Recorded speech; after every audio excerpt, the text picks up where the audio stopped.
Salute, salute, salute. Wow.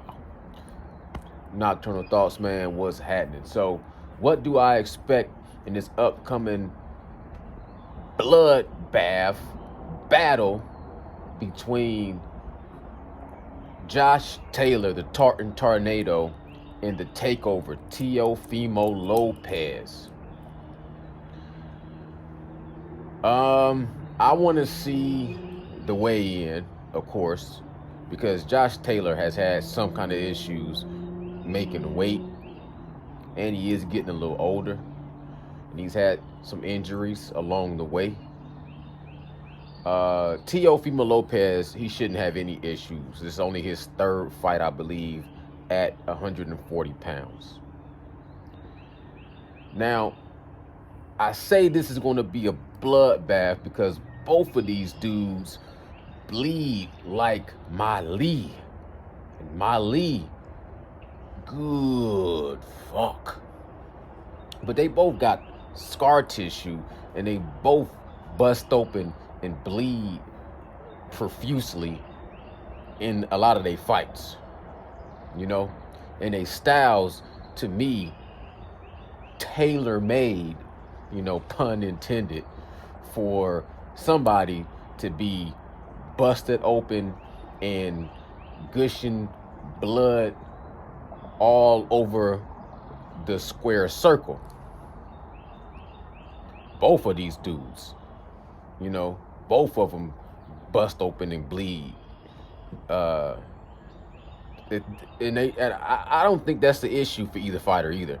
Like Teofimo Lopez, to me, he can get busted up and he can fight harder. It's, you know what I'm saying? He'll keep fighting harder. He got heart, he got dog. Josh Taylor, I think he likes getting busted up and bleeding and face. I mean, if you see him in his post fights after his victories, he's usually still got all kind of cupcakes, you know what I'm saying, and sprinkles all over his damn face. Teofimo Lopez has explosive power, but it fades. And I think mentally he fades. And I don't want to be malicious and talk about his personal life, even though it's public information. But a lot of people think he's going to have a mental breakdown in this fight. I feel like he's trying to expose as much and get as much off of his chest before the fight so that he doesn't have a mental breakdown in the fight. So he's telling you, I'm dealing with this, I'm dealing with this. You know, he's talking about his personal life. I'm not going to really delve into it. I don't want to have any malicious, or definitely I'm not looking at this fight from any kind of emotional point of view. He has had some little things that has some racist undertones to him, but I don't allow that to affect the way I see this fight developing as far as the boxing and the skills. Teofimo Lopez is athletically gifted, talented, explosive, creative, and, you know, strong. You know, he got real good movement as far as his catch and shoot. He has some holes in his defense. They were exposed and exploited by some of his last fighters, Lomachenko, Sandor Martin. I can't remember the other guy he fought, but you've seen that his power doesn't transfer up to the 140 the same way it did at 135, but he still has enough power to knock people out. But he's a counter puncher, and, you know, he has the type of style that, like he said, he don't have a plan A and a plan B. He just plans to adapt to anything that Josh Taylor does. But he really is trying to catch Josh Taylor coming in, because you've seen Teofimo Lopez struggle when it comes to anybody that's using some patience and you know what I'm saying, not just coming forward on the front foot. Sandor Martin was boxing off the back foot, and he was doing a lot of, you know, check hooks and spinning Lopez and catching Lopez off balance. But also Teofimo Lopez, I've seen, and I'm gonna kind of take a little page from Contender Regime Boxing because he said it first. But when you come in straight forward with a straight shot, like Lomachenko throws those straight shots, not the looping shots, but he comes in with straight hands, Teofimo Lopez can get caught by those as well. You know what I'm saying? Teofimo Lopez, in my opinion, he has great defense and offense as long as he's mentally strong. Once he starts to mentally fatigue, he starts to unravel, and he's more susceptible to any onslaught of an attack. You know what I'm saying? So Josh Taylor, his last performance against Jack Catterall was just a very low level version of himself. He looked horrible boxer, horrible fighter. He just looked terrible. He looked trash. He looked ass. The only thing that saved him a little bit, in my opinion, was he showed the tenacity to, you know, in the championship rounds, not give his body language of being defeated. He didn't cower down and just give the fight away. He still fought like a champion, even though he was fighting from a deficit. And he had some moments where he was able to put some things together, but he was just off. His timing was off. His range was off. He was overshooting his jab. He was smothering his own work. You know what I'm saying? He was making the fight harder than what it was. He was getting caught coming in. He got knocked down. It was kind of a dirty fight, but he did have the hustle, but he didn't show the skills, and he didn't show the sharpness or the focusedness. He just was off focus. Like I said, he had some times of success, but for the most part, I felt like he had a big fight, kind of a homecoming fight, and he didn't handle that well, the same way he handled Jose Ramirez and Regis Prograis and Ivan Baranchek. But his strengths is he's just a great telephone booth fighter, great mid-range fighter, can mix it up. He's a little bit ambidextrous. At one point in time, they was trying to get Tartan Tornado Josh Taylor to fight Terrence Bud Crawford. That would have went horrible for him. That would have been the end of him. But he got great strengths in the inside. When he fights in the inside, he got a lot of short, crispy shots. The thing I love that he does is when he creates that space with the shoulder punch, with the shoulder shrug, and then he'll shoulder push you and then counter you.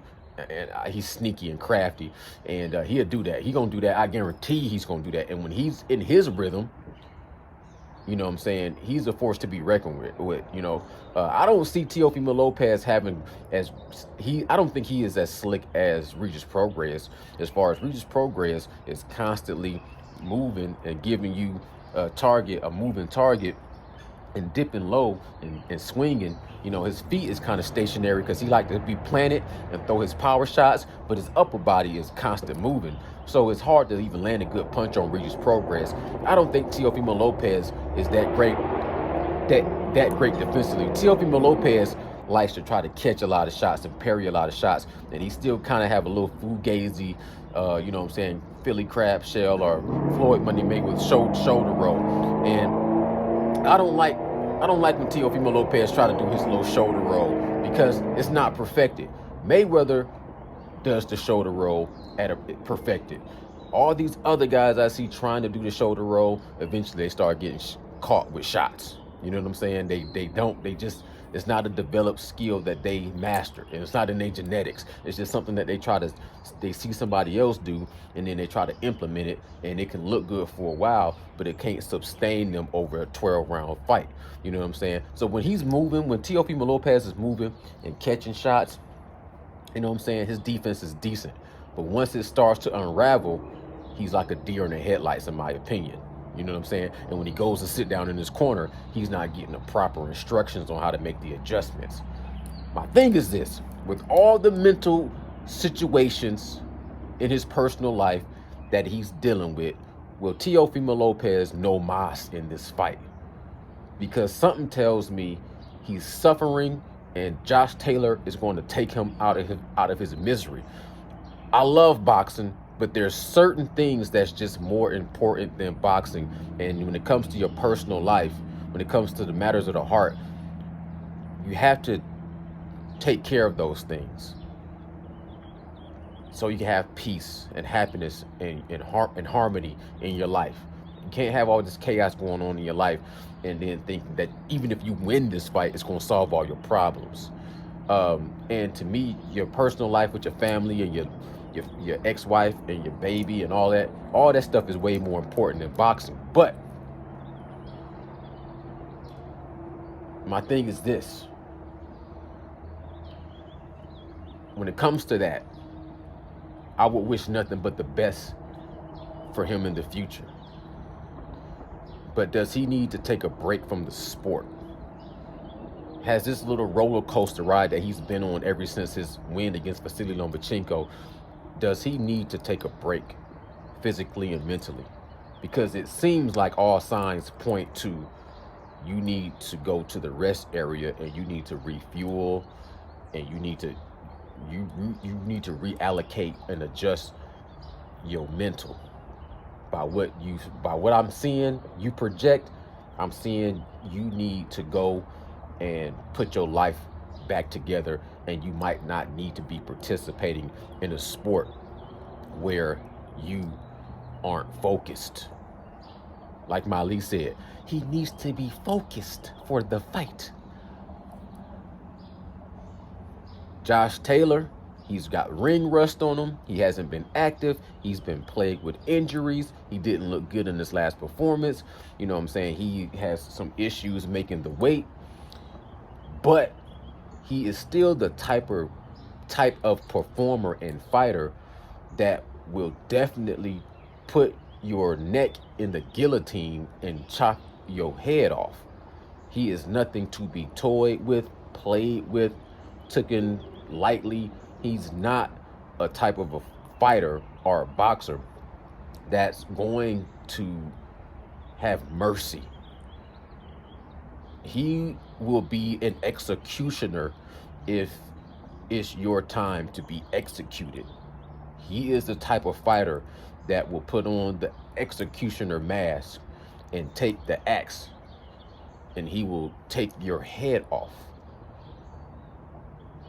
And I mean that as far as boxing goes, literally. He ain't playing. He ain't doing this for sport. He's not doing this for shits and giggles. He's not doing this for exercise. Josh Taylor is not the type of a boxer. He is Braveheart, William Wallace, freedom fighter, chopping your testicles off. He's still gonna be calling freedom. Josh Taylor is a warrior. And if he got you on the chopping block and you want to be taken out of your misery, the takeover will be taken by the Undertaker. It's Nocturnal Thoughts, man. I'm gone. Bow.